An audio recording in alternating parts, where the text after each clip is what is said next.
Lidon, të përshëndes, fjala për ty. Po, përshëndetje. Në fakt, ritmet tashmë për të numëruar votat kanë filluar të shtohen këtu në qarkun e Lezhës, domethënë, konkretisht ne ndodhemi tek ZAZ numër 12 e qytetit të Lezhës, ku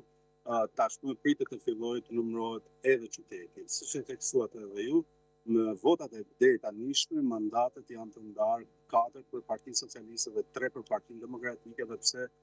diferenca nuk është e madhe, është rreth 320 vota, por theksohet fakti që Partia Socialiste në fakt në qytetin e Lezhës ka arritur të marrë gjithmonë mazhorancën për sa i përket numrit të votave, dhe në këto momente pritet që të fillojnë të numërohet edhe pikërisht edhe qyteti i Lezhës, pasi deri në këto momente janë numëruar fshatrat dhe zona bregdetare e Shëngjinit. Tashmë pritet që të fillohet edhe numërimi në qytet, ku pritet për nga ana socialistëve të jetë edhe hambari tyre i votave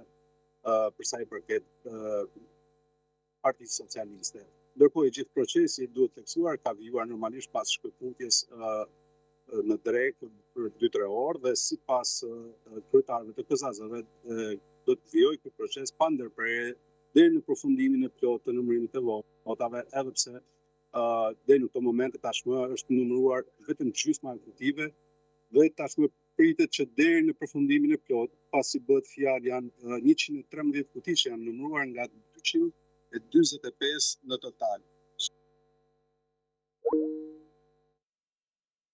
Mirë, kishim një raportim të drejt për drejt nga Elidon Dreka për shkak të një problemi teknik, jemi detyruar që ta ndërpresim të lidhjet të drejt për drejt.